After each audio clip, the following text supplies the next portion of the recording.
Kuzangpla and welcome to Bhutan This Week, our weekly news magazine program. My name is Cheku. First, the headlines.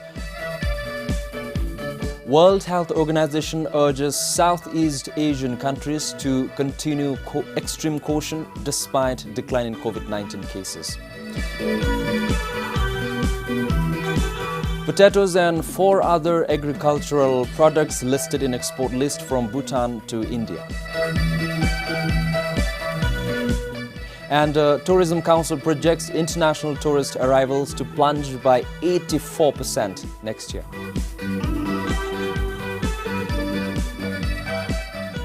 Now the details. Despite the slight decline in COVID-19 cases in the Southeast Asian region recently, the World Health Organization urges the need to continue extreme caution. The WHO says combating the virus needs to be strengthened and there should be no complacency in view of the dwindling number. For the third week in a row, the WHO Southeast Asia recorded 6 to 8% decline in the number of confirmed COVID-19 cases. It was mainly due to the decrease in confirmed cases from India and Bangladesh. There are 11 member countries in Southeast Asia. However, even with the decrease, WHO urges people to continue practicing preventive measures such as wearing masks, washing hands, maintaining physical distance and avoiding crowded areas. I would also urge to all of us to practice healthy lifestyles. I've mentioned this several times in order to maintain or even to boost your immune system. Yeah? What are they? If you are a smoker, stop smoking. If you do not smoke, don't start. Don't consume alcohol unnecessarily, right? Yeah? Abuse of alcohol, practice physical activity, and also a healthy diet. According to the WHO office, with the onset of the flu season, seasonal influenza and COVID-19 may present challenges for health systems and facilities since both diseases present many similar symptoms. And the office urges people to abide by the preventive measures as many of the COVID-19 preventive measures are effective in preventing influenza. There have been about 8.5 million confirmed COVID-19 cases in the Southeast Asia region. Tsingzam, BBS News. The Health Minister called on public transports and shops to step up efforts to increase the usage of Drug-Tree's contact tracing app. The Health Ministry's analysis of the app data found that very few taxis and public buses have registered Drug-Trace so far. As of today, only around 17,000 public transports have registered the Drug-Trace app, and even fewer are actually asking their passengers to scan the app's QR code. The Health Minister said the story is no different in most of the shops. If you want the purpose, then the enforcement and the monitoring will have to come in, which means it really is the responsibility of the shopkeepers, the responsibility of the taxi drivers, the bus drivers to really implement. The Minister said using the app and following other COVID-19 public health interventions could save the country from going into another nationwide lockdown. To be able to implement smart lockdown, we must focus on non-pharmaceutical interventions, public health intervention, wearing masks, hand washing, avoiding crowd, avoiding gathering, avoiding mass gathering, using Drug-Trace app so that we know exactly where the clusters are. The contact tracing mobile application maintains a log of visitors at a particular place. The data is registered with the Health Ministry in real time and enables easy contact tracing in case of local transmission. Currently, around 260,000 people in the country are using the app. Pupkam for BBS News. The police are yet to get a lead on the 2 separate cases pertaining to the rape and murder of a minor in Paro and the death of another minor in Thimphu. The police say they are still investigating the cases. An 8-year-old girl was raped and murdered at Sansam in Paro in September last year. Paru police say they are still sending blood samples of suspects abroad for DNA testing. The DNA test results came negative for all the samples sent previously. Paru police again collected blood samples from more than 100 suspects who failed to declare their whereabouts during the time of the crime. Police say the crime scene is a frequented site, but people are not coming forward to help. Similarly, Thimphu police have been insisting family members and people living near the crime scene to help with the investigation on the death of a 9-year-old girl at Dharana in Thimphu. Although Thimphu police have sent blood samples of a few suspects for DNA testing abroad, they have not arrested anyone so far since they could not prove anyone guilty beyond reasonable doubt. The girl went missing on 9th December and was found dead near a stream on 11th December last year. Sengi Shizong for BBS News. Export of potatoes to India resumed with the tuber listed in the planned quarantine regulation of import into India, Order 2003. Along with potatoes, 4 other agricultural products from Bhutan, areca nut, apple, mandarin and ginger can now be exported to India hassle-free. The export of potato, a trade practice that had been going on for long, came to a sudden halt about a week ago. Exporters had to unload hundreds of tons of potatoes in godowns and wait.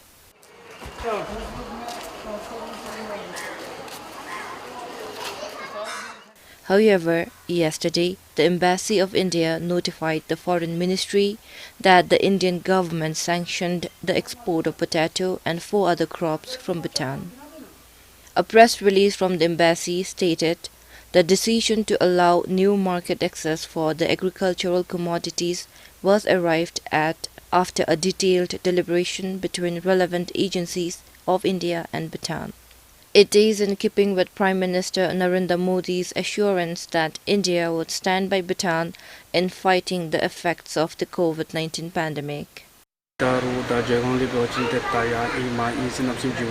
When the export of potatoes came to an abrupt halt, we were worried. But now that it will resume is delightful news.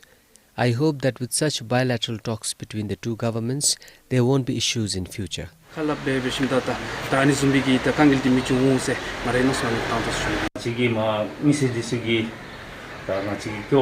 buying potatoes from farmers, we pay them immediately. This benefits them. And now that we can export the potatoes we bought from them, we will be equally benefited. Potato is a major cash crop for the people of Chukha, Paro, Pumtang and Wangdapotang. Last year, 621 million yuan worth of potatoes were exported. This season, only over 130 million yuan worth potatoes were exported until now. According to the Agriculture and Forest Minister, farmers and producers should focus on increasing production. The government will always step in to help market the products. The major products that Bhutan exports annually are now almost all the major products are there in the list.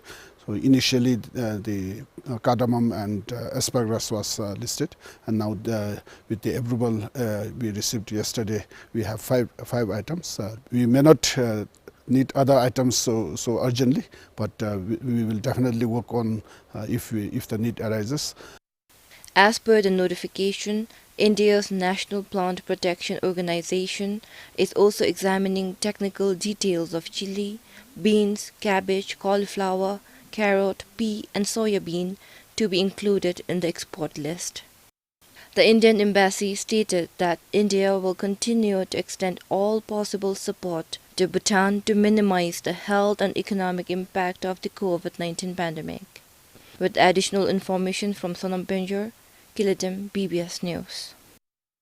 The Tourism Council of Bhutan is projecting a maximum arrival of 50,000 international tourists if Bhutan reopens its borders to outsiders with certain relaxations in March next year. The number is down by 84% as compared to the arrivals in 2019. According to the TCB's Director General, it could take a few years more for the tourism industry, battered by the coronavirus pandemic, to recover. The TCB is receiving inquiries from overseas travel agencies and the domestic tourism and hospitality sector as to when Bhutan would reopen to international tourists.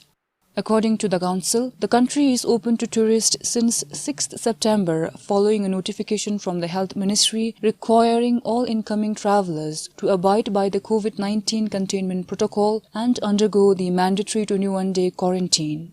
But so far, not a single tourist expressed interest in visiting the country.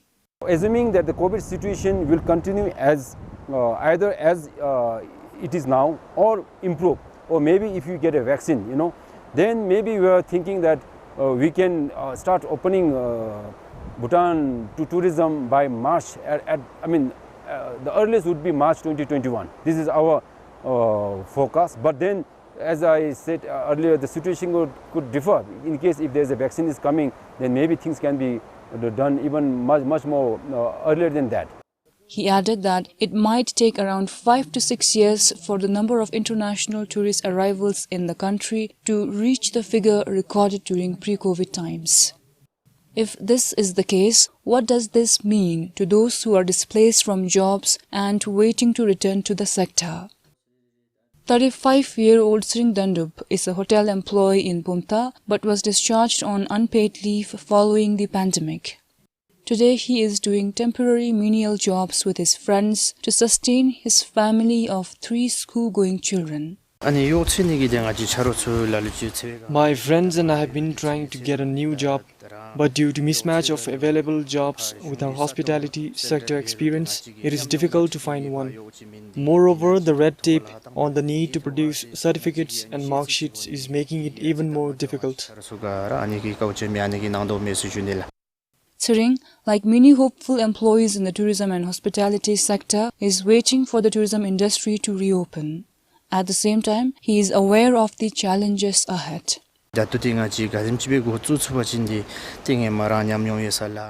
the hotel reopens, I think it would be better for me to resume work. But if the situation remains the same, I might have to keep looking for other jobs, as I am the sole breadwinner in the family. The daily wage that I'm earning these days can hardly make ends meet. If we don't receive His Majesty's Kiddo, the situation would be even worse. We are looking forward to work with them, and we eagerly wanted to get back our profession. We know that we have the number of tourists visiting in the country has been gone down to 0. And with the relaxation by the 2021, I'm thinking there will be less number of tourists visiting in the country. And then we as a professional tour guide who are permanently working as a tour guide will be facing lots of problems. As well, we have to prepare ourselves mentally and physically to compete. If they wait for the tourism to open and then wait and hope the same number is going to come and then fill their hotels or all the guides getting engaged and all the tourist cars to be occupied, this will be, I think, too big a actually wish. And if it happens, it's well and good, but I feel we have to be really cautious. And so therefore, my message to all these concerned stakeholders are basically to start now thinking seriously on this and trying to go into other alternative businesses. Similarly, for the hoteliers, the projection is a great cause of worry.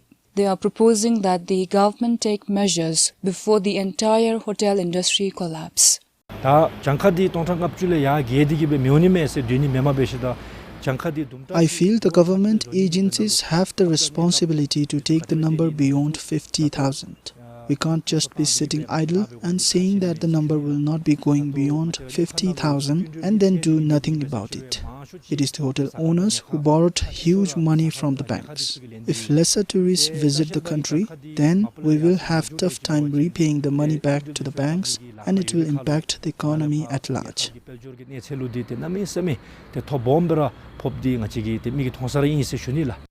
After the first COVID-19 patient, an American tourist, left the country in March this year, Bhutan has 0 tourists.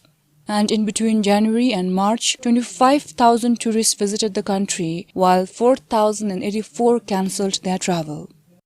With additional information from Kipchu in Pumta, Phuket for BBS News.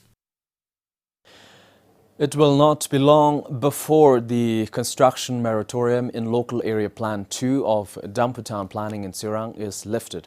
The plan is in its final stage and will be sent to the Works and Human Settlement Ministry for endorsement soon. As per the local area plan presented during the meeting, Lab 2 stretches from Dampu Hospital till the Druk Petroleum Corporation's fuel station. Sitting over 14 acres of land, it also covers the core town area. Among the three areas the town planning is divided into, Lab 2 has the highest number of private lands.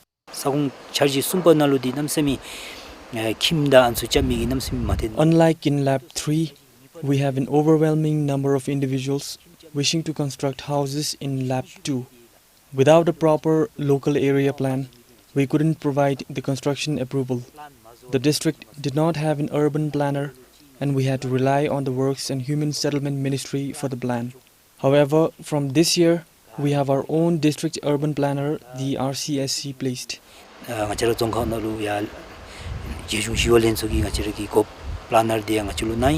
Lab 2 will have all public facilities such as roads, street lights after every 20 meters, sewerage system and 2 recreational parks.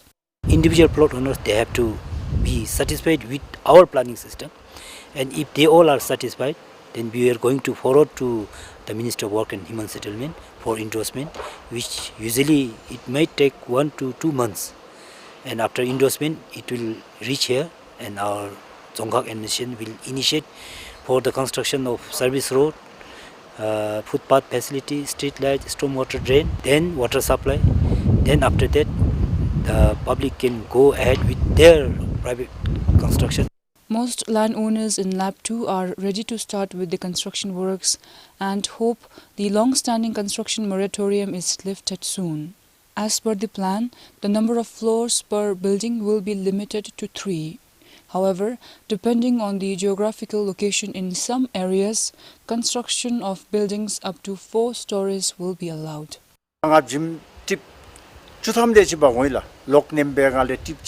I gathered around 10 truckloads of sand, but most went to waste.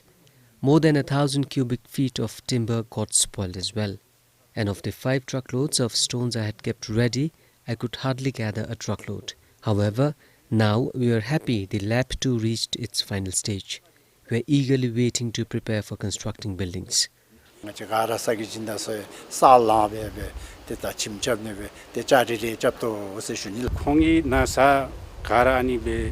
the works related to Lab 2 complete soon, we will have to ensure there is road connectivity. Accordingly, I plan to start constructing my house.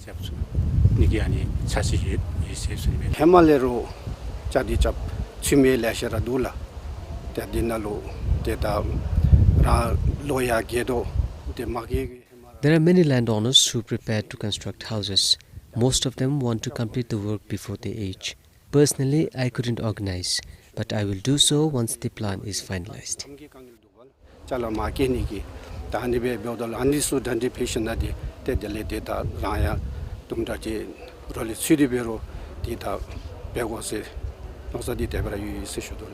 The Dampu municipal prioritized construction of roads and drinking water distribution in Lab 2 in the next financial year. Putting other town amenities in place will depend on the progress of private constructions. Meanwhile, the works for Local Area Plan 1 have come to a halt due to the coronavirus situation. The municipal office expects to resume the works from next year. The areas between Dampu Fuel Depot and the Royal Audit Authority's Professional Development Centre fall under Lab 1. For Premasawang in Sirang, Pupkiem for BBS News. Ever since the COVID-19 pandemic gripped the country, many Bhutanese have gone that extra mile in a show of solidarity. It ignited a vigorous groundswell of selfless collaboration and commitment towards combating the virus. Volunteerism and donation drives are at the center of it. In this story, we look at how a woman in remote village of Samsi is contributing to the cause against a shared enemy in her own little ways. This is Simana Dana in Tadingyok, which in Lhosam language means a bordering hilltop. It is a literal translation of the location, with this house here standing right next to the Indian border. Inside, the house owner Devi Maya Gale is prepping lunch for her housemate. Some 50 meters from the house is this duty outpost. Here, the housemates, Desups, forest rangers and police are keeping a close watch over the border. There are 12 of them. Devi Maya opened her heart and her home to the border patrol teams from the day the pandemic necessitated closure of border and strict vigilance of trespassers. Our country sent these men to protect us during such unprecedented times. Having a comfortable shelter while on duty is a problem. My house was empty too, so I let them stay at my house and, of course, free of rent. They said they will stay for 2 months, but now it's been over 6 months. They can stay as long as they want. We don't know what's going to happen.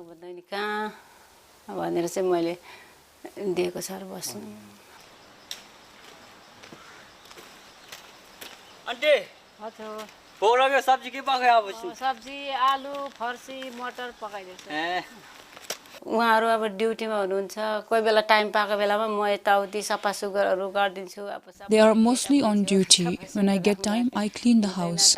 They are all men and not very tidy. They don't get the time either, so I take it on myself to do the cleaning works. I cook for them at times and do the dishes. I don't have much to give them, so I do these.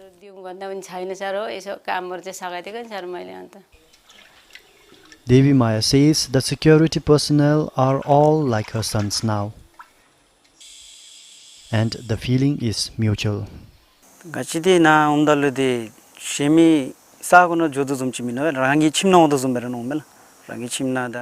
We don't feel like we are in a different place. It feels like home here. Normally, when we go to others' house, we become a little hesitant and shy. Here, we feel happy like we are in our own homes. Despite not being with our parents, the aunt here treats and takes care of us like her son. This is what brings joy to us.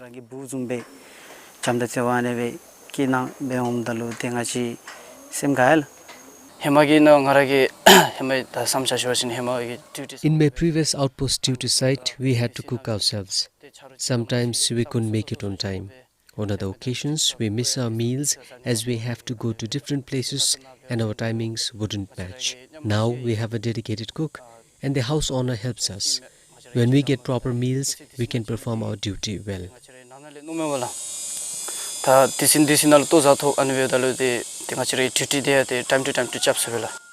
His Majesty the King's relentless effort in keeping the borders safe is what inspires the 57-year-old. Thus, a little of what she has, she is willing to give. राजा आउनुभयो यस्तो बोटरलाई राजाले त कति दुःख गरेर हिँड्नु भएको छ हाम्रो लागि His Majesty was here walking along the border. His Majesty went through a lot of struggle to keep us safe. His Majesty sent these men for duty so that we are kept safe from the virus. We cannot do anything else. There is no other assistance I can offer except this. Inspired, she sent her son for Desung training recently. Meanwhile, another lunchtime passes by. It is time for the patrol team to head back to duty stations. For Devi Maya, although she calls her role insignificant, another day in service of the nation is winding up. For tomorrow, she is all prepared. And for times beyond the coronavirus situation, she will be a testimony to the reality that amid fear, there is also community, support and hope. Sharab Doji, PBS News, Samse. And this brings us to the end of this edition of our News Magazine program. Until next time, I'm Sheku, signing off only for now.